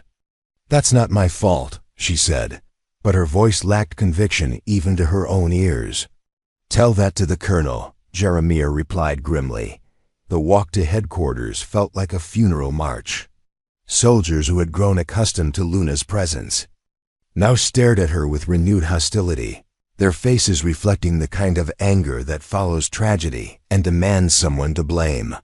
Word of the raid had spread through the fort like wildfire, and with it, the inevitable question, could this have been prevented if the Apache woman had been more cooperative? Luna entered Matthew's office to find him standing before a map of the territory, red pins marking the locations of various Apache attacks over the past months. Dr. Webb sat in a chair nearby, his usual professorial calm replaced by something harder and more urgent. 4 people, Matthews said without turning around. John Henley, his wife Sarah, their 8-year-old son, and their 4-year-old daughter. Shot, scalped, and left for the buzzards while their house burned around them. He turned then, and Luna saw something in his eyes that hadn't been there. Before a personal fury that went beyond military frustration with an uncooperative prisoner. "The raiders came from the northeast," he continued, "following patterns that you could have told us about weeks ago. Water sources you could have identified. Camp locations you could have shared. Instead, you chose to protect the very savages who murdered that little girl." The words hit Luna like physical blows, each one calculated to inflict maximum damage. She wanted to protest that she knew nothing about this particular band, that the Apache people were not a single entity under unified command, that she was no more responsible for random raiders than he was for every action taken by white soldiers. But the dead child's face, imagined but vivid, rose in her mind and stole her voice. Dr. Webb leaned forward in his chair. "Miss Crowfeather, surely you can see how your continued obstinacy contributes to these tragedies. Those children might still be alive if you had provided us with the information we need to predict and prevent such attacks." "I don't know anything about raiders," Luna said finally, finding her voice. "My father's people were never involved in attacks on homesteads. We hunted game, not humans." "But you know how Apache war parties operate," Matthews pressed. "You know their signaling methods, their preferred routes, their seasonal patterns. Knowledge that could save innocent lives." It was the same argument they had been making for weeks, but now it carried the weight of actual bodies, actual grief. Luna felt the foundations of her resistance beginning to crack under the pressure of guilt and doubt. "I need time to think," she said. "No more time," Matthews snapped. "No more delays, no more evasions. You will provide us with detailed information about Apache tactics and territory, or you will face the consequences of your continued defiance." "What consequences?" Matthews smiled, and there was nothing human in the expression. "Accessory to murder, conspiracy to commit acts of war against United States citizens, high treason. Any one of those charges carries a death sentence when properly prosecuted." The threat was so outrageous, so far beyond anything Luna had imagined, that she actually laughed a short, bitter sound that seemed to echo strangely in the tense room. "You would execute me for refusing to betray my people? I would execute you for contributing to the deaths of innocent children through your willful obstruction of military operations." Dr. Webb cleared his throat diplomatically. "Colonel, perhaps we should consider less extreme measures. Miss Crowfeather, what if we offered you something in return for your cooperation? Better quarters, perhaps, or privileges within the fort? Even the possibility of eventual release?" Luna looked from one man to the other, seeing clearly for the first time the full scope of the trap they had constructed around her. Matthews was the hammer, Webb the anvil, and she was the metal being shaped between them. But they had miscalculated something fundamental about her nature. You want to know what I think about your threats? She said, standing straighter despite the fear that coursed through her veins. I think you're both cowards. You hide behind dead children to justify your own failures, and you blame one woman for the actions of people she's never met. Matthews' face flushed dark red above his collar. How dare you? I dare because I have nothing left to lose, Luna continued, her voice growing stronger with each word. You've taken my family, my freedom, my future. What more can you threaten me with? Death? At least that would be honest. The silence that followed was deafening. Dr. Webb stared at her with something approaching amazement, as if he had discovered a new species of creature that didn't respond to traditional stimuli. Matthews looked like a man who's carefully laid. Plans had just exploded in his face. Very well, the colonel said finally, his voice low and dangerous. Since you're so eager to embrace martyrdom, perhaps we should accommodate you. Carson, Jeremiah, who had been waiting outside, entered immediately. His face was carefully neutral, but Luna caught the tension in his shoulders, the way his hand rested near his gun belt. Escort Miss Crowfeather to the stockade, Matthews ordered. Solitary confinement until she reconsiders her position. And Carson, make sure she understands that this is her last chance to choose cooperation over consequences. The fort stockade was a small, windowless building constructed of thick adobe walls and a heavy wooden door secured with iron bars. Luna had seen it from a distance during her weeks at the fort, but had never imagined she would experience it from the inside. The cell was perhaps 6 feet by 8 feet, furnished with nothing but a wooden bucket and a pile of moldy straw that served as a bed. Jeremiah locked the door behind her but didn't immediately leave. Instead, he stood outside the bars, his face troubled. This is insane, he said quietly. You're not responsible for what happened to those settlers. Tell that to Colonel Matthews, Luna replied, settling onto the straw and trying to project more calm than she felt. I'm telling it to you. You don't have to die to prove your loyalty to your people. Luna looked at him through the bars, studying his face in the dim light that filtered through the stockade's single small window. What would you have me do? Give them what they want and live with the knowledge that I helped destroy other Apache families? Give them something. Anything. Old information. Things that don't matter anymore.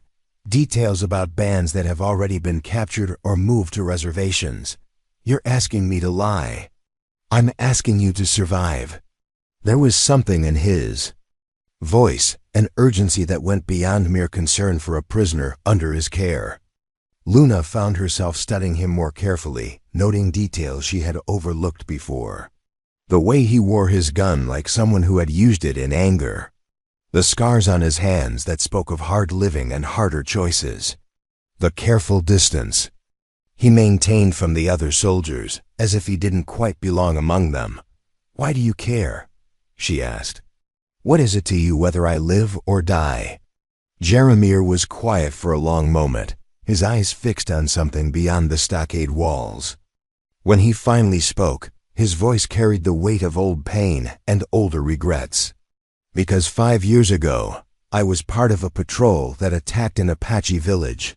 We thought it was a war camp, full of hostiles planning raids. Turned out to be mostly women and children, families just trying to survive in territory that was being carved up between the army and the settlers. Luna felt something cold settle in her stomach. What happened? What always happens when scared soldiers find themselves in a situation they don't understand? People died who didn't need to die, including a girl about your age who tried to protect the younger children.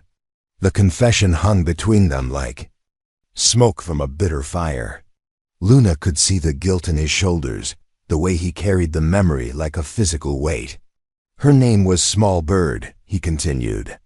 She had eyes like yours full of fire and dignity, even at the end. I couldn't save her then, but maybe I can save you now. By convincing me to betray my people?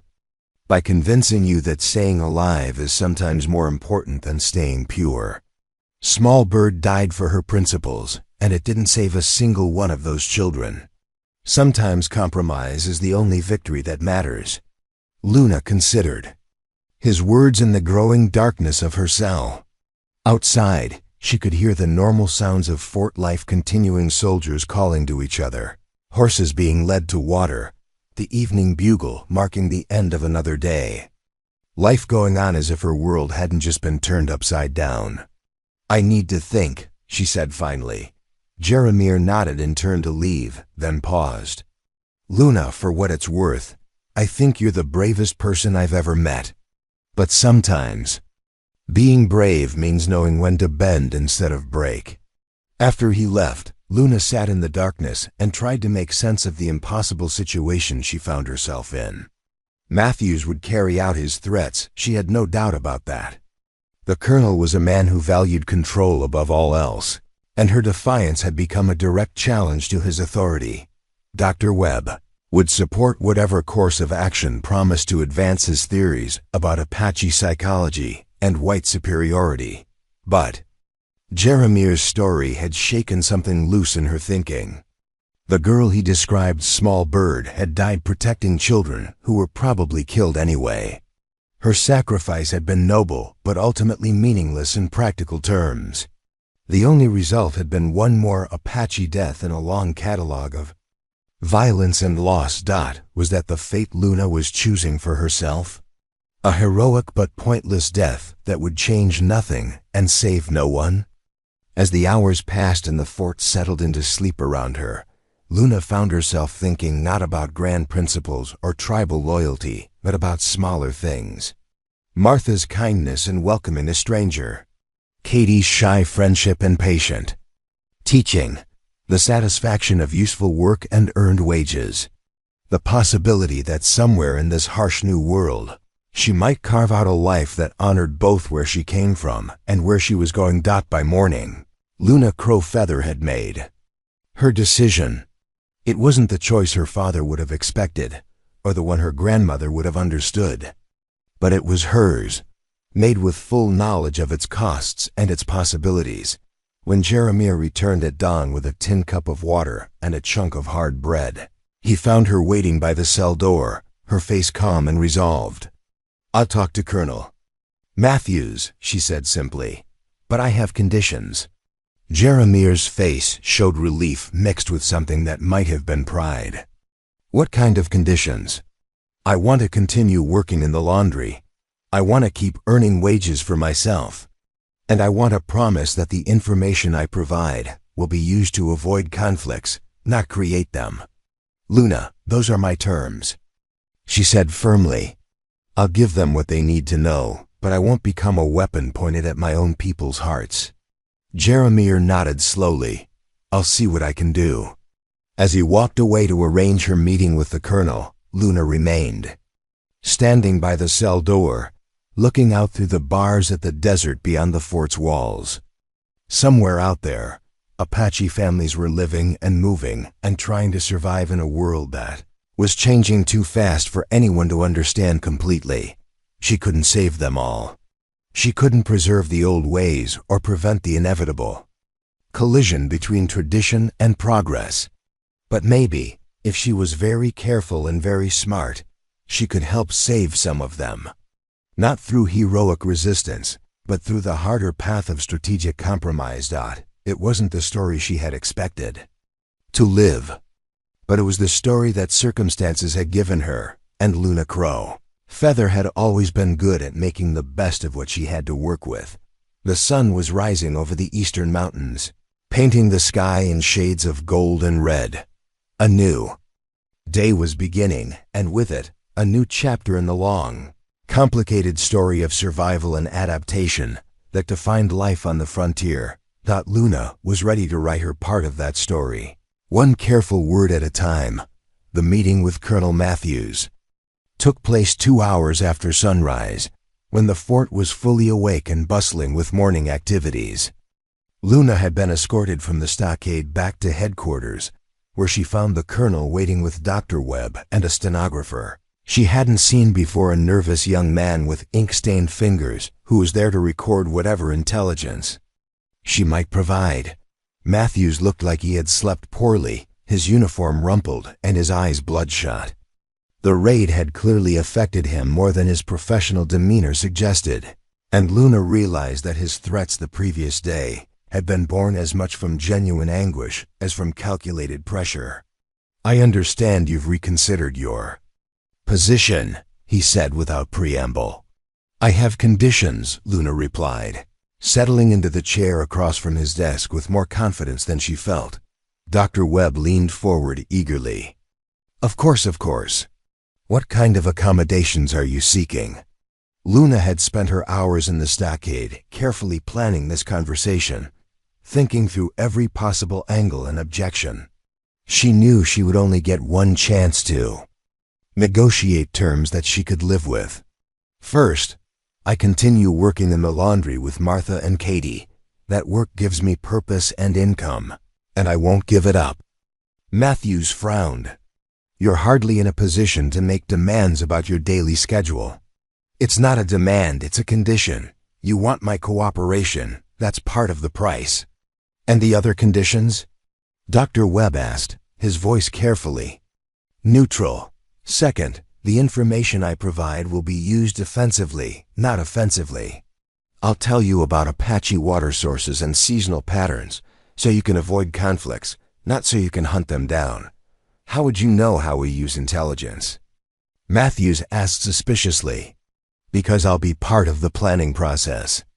Any operation that uses information I provide, I want to know about beforehand. If I think it's being used to harm innocents, the intelligence stops."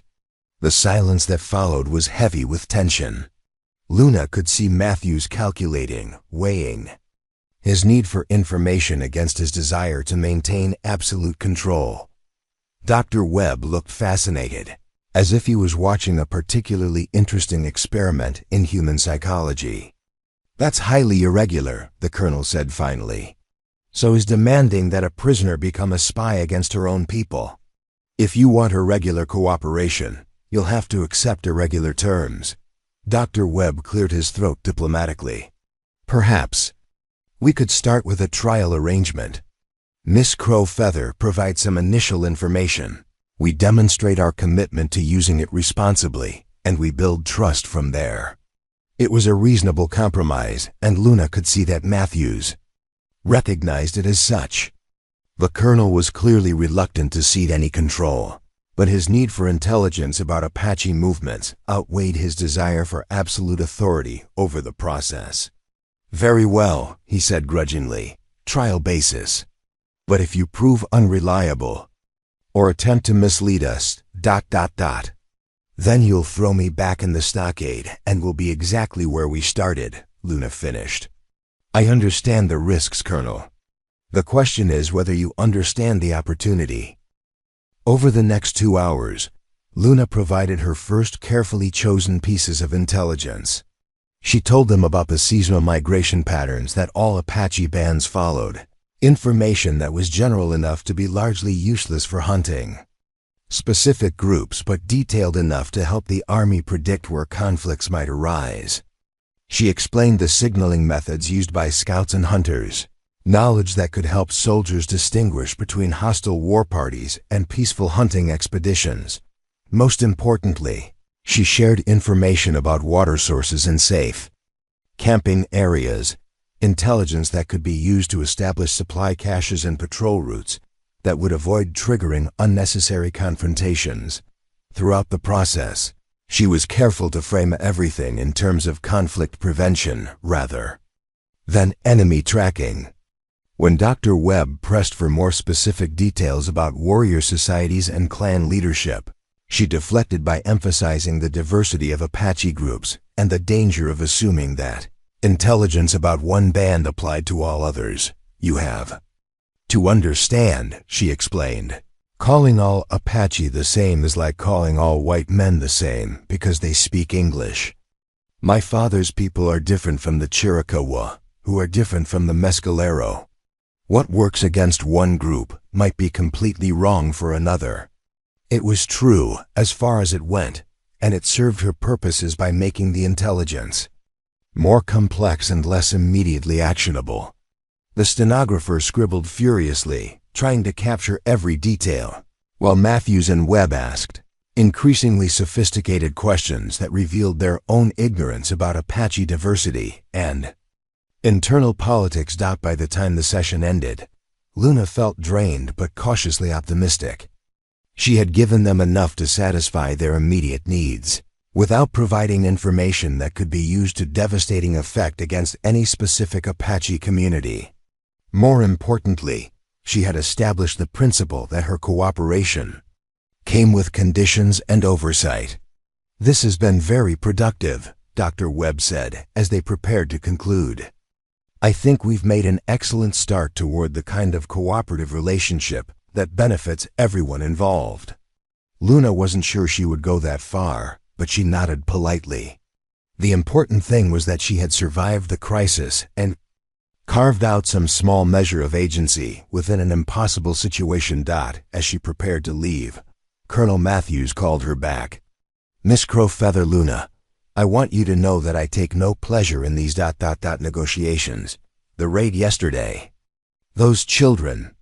It's not about politics or policy for me. It's about preventing that from happening again." For the first time since her arrival at Fort Selman, Luna saw something human in the colonel's eyes. Not kindness exactly, but a recognition of shared humanity that had been absent from all their previous interactions. "I understand," she said simply. "I don't want to see any more children die either, Colonel, white or Apache." Walking back to the laundry building, Luna felt the weight of what she had just committed herself to. She had crossed a line that could never be uncrossed, agreeing to provide intelligence that might be used against her own people. The fact that she had done so with conditions and safeguards didn't change the fundamental reality of her choice, but she had also gained something precious: time and space to figure out how to navigate this impossible situation without losing either her life or her soul. And perhaps, if she was very careful and very smart, she might find ways to use her position to help rather than harm the Apache community still trying to survive in a rapidly changing world. Martha and Katie were waiting for her when she arrived, their faces bright with relief and curiosity. "Thank the Lord you're back," Martha said, struggling to rise from her chair despite her still tender ankle. "We were so worried when they took you to the stockade." "I'm fine," Luna assured them, settling back into the familiar rhythm of sorting laundry. "Everything's been resolved." Katie studied her face with the sharp perception of someone who had learned to read people's true feelings beneath their public expressions. Resolved how? Luna considered how much to tell them. These women had shown her kindness and friendship, but they were also white civilians living on a military post. Their loyalties and interests might not align with hers when it came to questions of Apache welfare. "I've agreed to provide some information to help prevent conflicts," she said carefully. "Nothing that would harm innocents, but enough to satisfy the colonel's requirements." Martha nodded approvingly. "Smart girl. No point dying for pride when you can live to fight another day." It was a practical assessment that Luna found oddly comforting. Martha had survived 30 years on the frontier by understanding when to bend and when to stand firm. If she approved of Luna's choice, perhaps it wasn't the betrayal that Luna's guilty conscience kept insisting it was. The rest of the day passed in the familiar rhythms of laundry work, but Luna found herself thinking constantly about the implications of her new role. She was no longer simply a prisoner or even a reluctant translator. She had become something more complex and morally ambiguous, a bridge between two worlds that were locked in conflict. A source of information that could save lives or cost them, depending on how it was used. That evening, as she sat with Martha and Katie sharing their simple supper, Luna made a decision that would shape everything that followed. She would not simply provide intelligence and hope for the best. She would actively work to ensure that the information she shared was used in ways that served peace rather than war. It would require careful planning, subtle manipulation, and a level of strategic thinking that she had never had to employ before. But Luna Crowfeather, daughter of chiefs and granddaughter of healers, had always been good at finding solutions to impossible problems. The game she was playing now was more complex and dangerous than anything she had ever attempted. But the stakes, the lives of her people, and the possibility of peace in a war-torn land were worth the risk. As night fell over Fort Selman and the desert settled into its ancient silence, Luna began planning the next phase of her unlikely journey from captive to collaborator to something she was only beginning to understand. A woman who might actually have the power to change the course of history, one carefully chosen word at a time. The first test of Luna's new arrangement came sooner than expected. 3 days after her negotiation with Colonel Matthews, Jeremiah appeared at the laundry building just after dawn, his face grim with the kind of urgency that meant trouble. "We need to talk," he said quietly, glancing around to make sure they weren't overheard. Privately, Luna followed him around to the back of the building, where they could speak without being seen from the main parade ground. The morning air was crisp, carrying the scent of wood smoke and the distant promise of rain that might never arrive. "What's happened?" she asked. "Patrol came back last night with intelligence about a large Apache band moving south through Broken Mesa Canyon. Matthews is planning a preemptive strike based on the patterns you described." Luna felt her stomach drop. Broken Mesa Canyon was a traditional route used by several different Apache groups, but it was also home to one of the few remaining peaceful band's elderly leaders and their families, who had been trying to avoid conflict while slowly making their way toward the reservation boundaries. "How large a force?" she asked. "2 companies of cavalry, plus artillery support.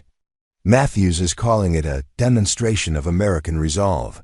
He wants to hit them hard enough to discourage other bands from using traditional routes." This was exactly what Luna had feared, her intelligence being twisted into justification for aggressive action rather than conflict prevention. The information she had provided about seasonal migration patterns was being used to predict Apache movement so they could be attacked, not avoided. "I have to stop this," she said. Jeremiah shook his head. "You can't directly oppose a military operation. That would end your arrangement with Matthews and probably land you back in the stockade permanently." "Then what do you suggest?" "Work within the system. You have conditions for your cooperation, right? Use them." Luna considered this. She had indeed negotiated the right to review how her intelligence was being used, but she hadn't expected to have to invoke that condition so quickly. The challenge would be finding a way to prevent the attack without appearing to obstruct legitimate military operations. "I need to see the operational plans," she said. "All of them." An hour later, Luna found herself in Colonel Matthews' office, studying detailed maps and troop movement schedules while the Colonel and Dr. Webb watched her with barely concealed impatience. "Well," Matthews demanded, "does the intelligence support our assessment of the situation?" Luna traced the proposed route of attack with her finger, buying time while she thought through her options. The military plan was straightforward and devastating, a dawn assault designed to catch the Apache band in the narrow confines of the canyon where their superior mobility would be negated and escape routes limited. "There's a problem with the timing," she said finally. Dr. Webb leaned forward. "What kind of problem?" "The seasonal patterns I described. They're not absolute. Weather can change everything, especially this time of year. If there was a storm in the mountains 3 days ago, the band you're tracking might have altered their route completely." It was a plausible concern, grounded in the genuine complexity of Apache movement patterns. More importantly, it created doubt about the reliability of the intelligence without directly challenging Matthews' authority. "How would we verify their current location?" the Colonel asked. "Send scouts," Luna suggested. "Small, fast-moving teams that can confirm the band's position and composition before committing to a major operation." If they're still following the traditional route, you can proceed. If not, you avoid attacking an empty canyon. Matthews studied the maps, his fingers drumming against the desk. Luna could see him weighing the benefits of a guaranteed successful operation against the risks of attacking the wrong target or missing the Apache entirely. It would delay the operation by at least 2 days, he said finally. Better than explaining to your superiors why you wasted 2 companies of cavalry attacking rocks and tumbleweeds. Luna replied. Dr. Webb cleared his throat. From a psychological standpoint, Miss Crowfeather's caution makes sense. Apache bands are highly adaptive, and any deviation from expected patterns could indicate that they're aware of military interest in their movements. It was exactly the kind of academic backing that Luna needed. Webb's support gave her suggestion the weight of expert opinion, making it harder for Matthews to dismiss her concerns as deliberate obstruction. Very well, the colonel said grudgingly. I'll dispatch scout teams to verify current positions before proceeding. But if the intelligence proves accurate and the band is where we expect them to be, then you'll have confirmation that my information is reliable, Luna finished. And you can proceed with confidence. What she didn't say was that 2 days would give her time to find another way to prevent the attack, or at least to ensure that it targeted actual hostiles rather than peaceful families. After leaving headquarters, Luna threw herself into laundry.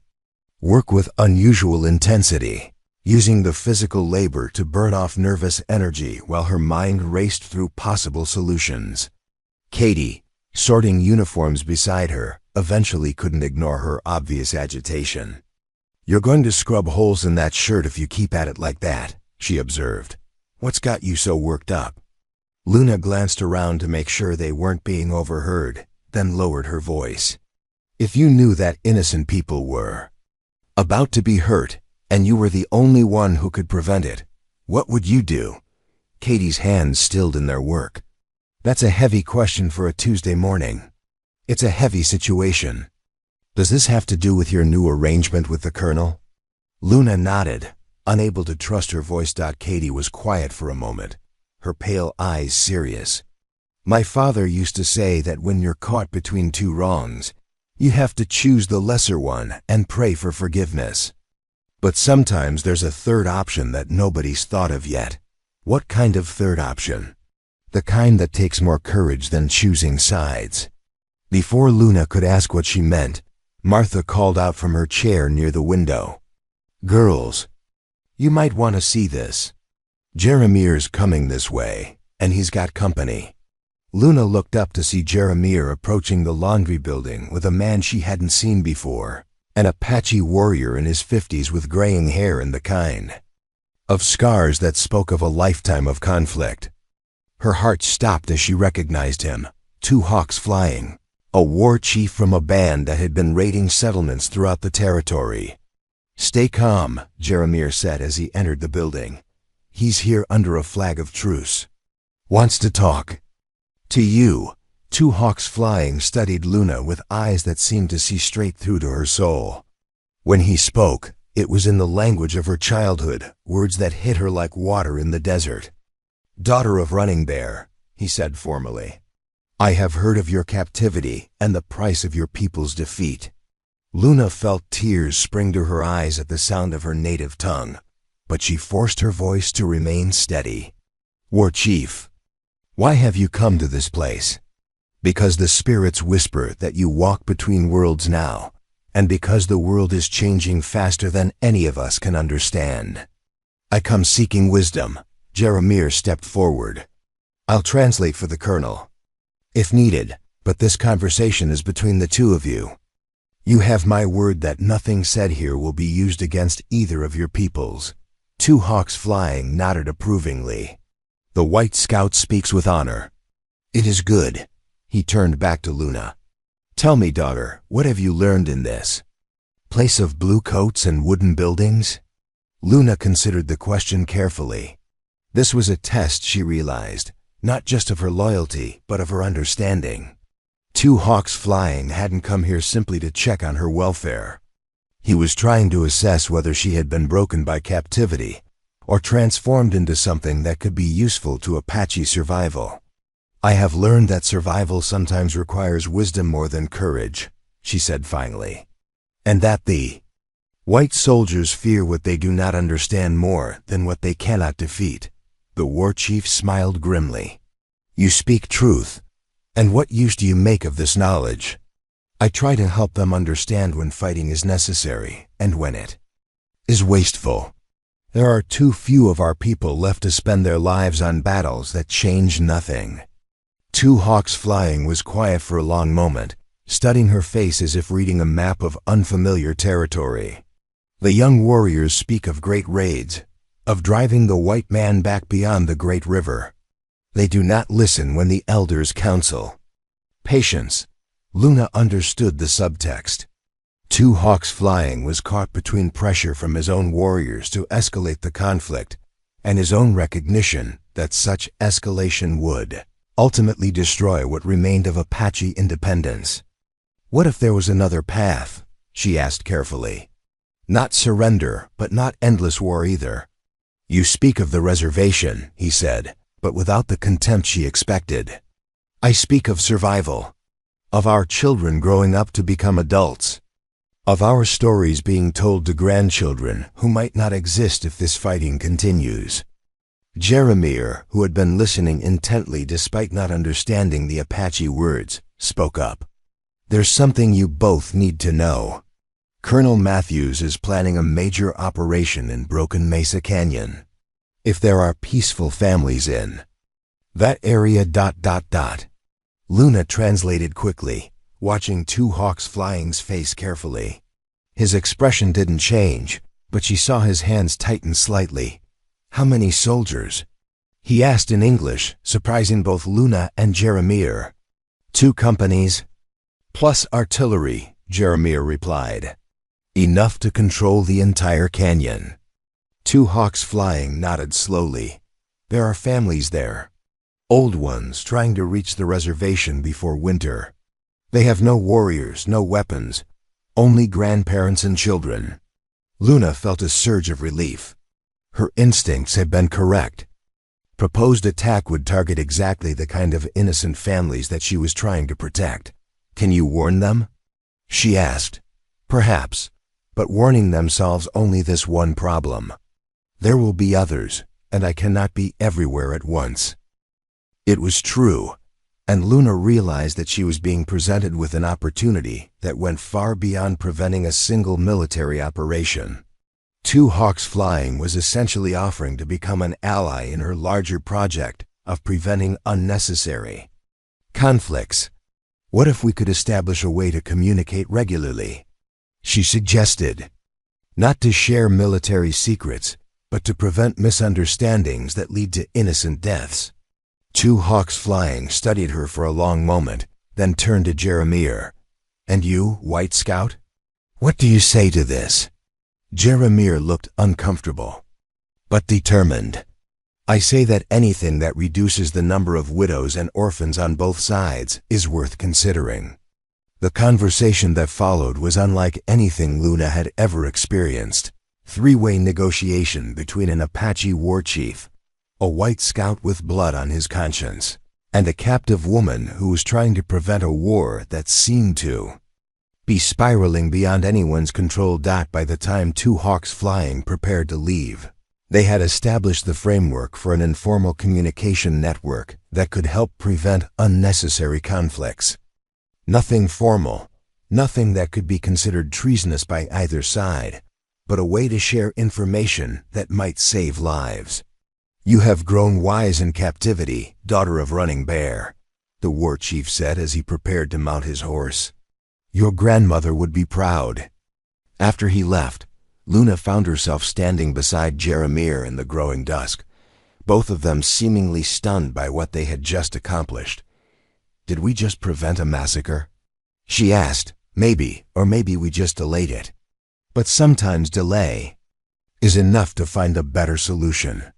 That night, Luna lay in her narrow bunk listening to the familiar sounds of Martha's gentle snoring and Katie's restless turning, thinking about the path she was walking She had started this journey as a prisoner, a piece of property traded to settle a debt.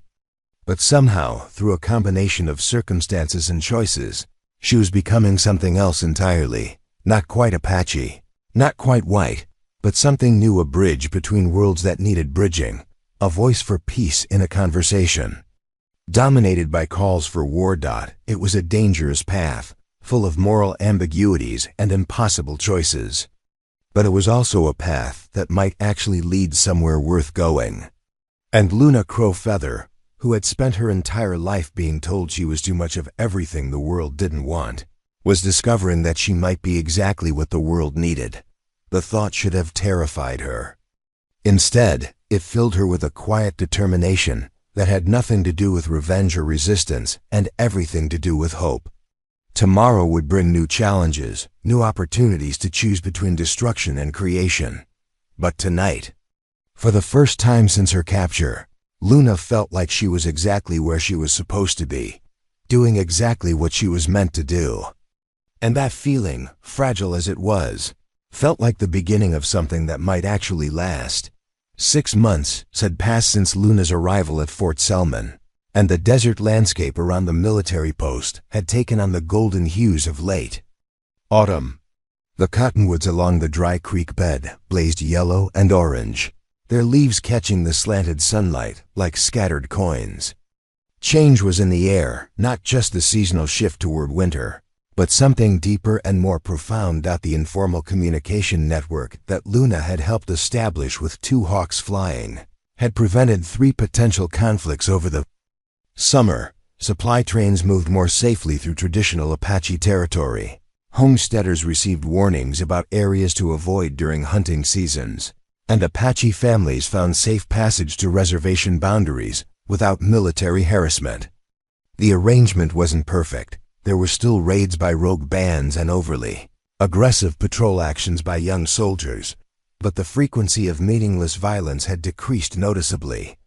More importantly for Luna personally, her role at the fort had evolved from prisoner to something approaching partnership. Colonel Matthews still didn't trust her completely, but he had come to value her insights into Apache psychology and her ability to distinguish between genuine threats and misunderstandings blown out of proportion.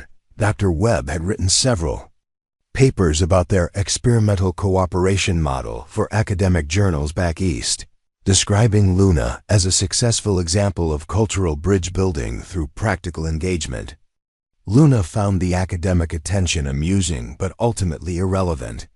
What mattered was that she had carved out a life that felt authentic and meaningful, even within the constraints of captivity. She was hanging laundry on the lines behind the building when Jeremiah approached, moving with the careful deliberation of someone carrying news that would change everything. "We need to talk," he said, and Luna felt her stomach tighten with familiar anxiety. Over the months, she had learned to read the subtle variations in his tone, and this was the voice he used for serious conversations. They walked to their usual spot for private discussions, a small grove of mesquite trees, beyond the fort's corrals where they could speak without being overheard. The afternoon was warm despite the season, and Luna could hear the distant laughter of children playing in the civilian quarters, where a few families had taken up residence. "Washington's been asking questions about our arrangement here," Jeremiah began without preamble, "specifically about you." Luna had been expecting this. Their informal communication network with 2 hawks flying had been too successful to remain completely secret, and success in government operations always attracted attention from higher authorities. "What kind of questions?" "The kind that come with orders to transfer you to a more secure facility where your unique skills can be properly utilized." The euphemism was chilling. Luna understood exactly what proper utilization meant: intensive interrogation, systematic exploitation of her knowledge, and eventual disposal when she was no longer useful. "When?" she asked. "Transport arrives next week. Unless ... Unless what?"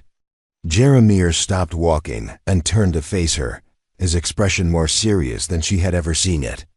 "Unless you're not here when they arrive." The suggestion hung between them like smoke from a distant fire, heavy with implications and possibilities. Luna studied his face, trying to understand what he was really proposing. You're talking about escape. I'm talking about freedom. There's a difference. Luna felt. Her heart began to race. The idea of escape had occurred to her countless times over the past months, but she had always dismissed it as impossible. The fort was hundreds of miles from Apache territory. She had no horse or supplies, and any attempt to flee would bring the full weight of military pursuit down on her head. But Jeremiah wasn't talking about a desperate flight into the desert. His tone suggested something more carefully planned, more thoughtfully considered. How? She asked. Two Hawks Flying isn't the only Apache leader who's been paying attention to what we've accomplished here. There are others, chiefs and war leaders, who see the value of having someone who can navigate both worlds. They've made an offer. Luna's breath caught. What kind of offer? Sanctuary. A place where you could continue the work you've been doing here, but without the constraints of military authority. A chance to help build something new, not the old Apache way, not the white man's way, but something that combines the best of both. It was everything Luna had dreamed of and everything she feared to hope for. The possibility of freedom, yes. But more than that, the chance to become something unprecedented. A bridge between cultures that could help both sides find a path toward coexistence. And you? She asked. What happens to you when they discover I'm gone? Jeremiah's smile was rueful. That's the other part of the offer. Seems my reputation as someone who can work with Apache leaders has reached the right ears. They want both of us. Luna stared at him, trying to process what he was saying. You would leave all this? Your position, your career, everything you've built here? Luna, look around. This isn't a career, it's a penance. I've been trying to atone for Small Bird's death for 5 years, and all I've managed to do is participate in more of the same violence that killed her. Working with you these past months, it's the first time I felt like I was building something instead of tearing it down. The honesty in his voice cut through her defenses like a blade. Luna realized that she had been thinking of Jeremiah as her protector, her ally in survival, but she hadn't considered that he might need rescuing too. Where would we go? There's a valley about 100 miles northwest of here, hidden, defensible, with good water and game. A mixed community, Apache families who've chosen not to go to the reservations, white settlers who've grown tired of the constant conflict, Mexican traders who just want to make an honest living. They call it Haven Valley. The name resonated in Luna's mind like a bell. Haven Valley, a place where people could be what they chose to be, rather than what circumstances forced them to become. When would we leave? Tomorrow night. There's a supply train heading out at dawn, and 2 Hawks Flying will be waiting with horses about 10 miles north of here. By the time anyone realizes we're gone, we'll be too far ahead to catch. Luna closed her eyes and felt the desert wind on her face, carrying with it the scent of sage and freedom and possibility. 6 months ago, she had been a prisoner with no choices and no future. Now she was being offered something she had never dared to imagine, a chance to write her own story in a place where the old rules didn't apply. Yes, she said simply. That evening, Luna sat with Martha and Katie for what she knew would be the last time, sharing a simple supper of beans and cornbread while trying to memorize every detail of their faces. She couldn't tell them about her plans for their own safety as much as hers, but she tried to convey through words and gestures how much their friendship had meant to her. You've been like sisters to me, she said finally. I want you to know that. Martha reached over and squeezed her hand. Whatever's coming, dear, you face it with strength. You've got more courage than anyone I've ever known. The next night, Luna slipped out of the women's quarters while Martha and Katie slept, carrying nothing but the clothes on her back and her grandmother's medicine pouch. She met Jeremiah at the agreed-upon spot near the fort supply corrals. where he was waiting with 2 packs of provisions and a look of barely controlled excitement. They moved through the darkness like ghosts, avoiding the posted sentries and slipping through a gap in the fort's perimeter that Jeremiah had discovered during his months of planning. The desert night was cold and clear, filled with stars that seemed close enough to touch. 2 hawks flying was waiting exactly where he had promised, along with 3 other Apache warriors and 5 horses loaded with supplies for the journey ahead.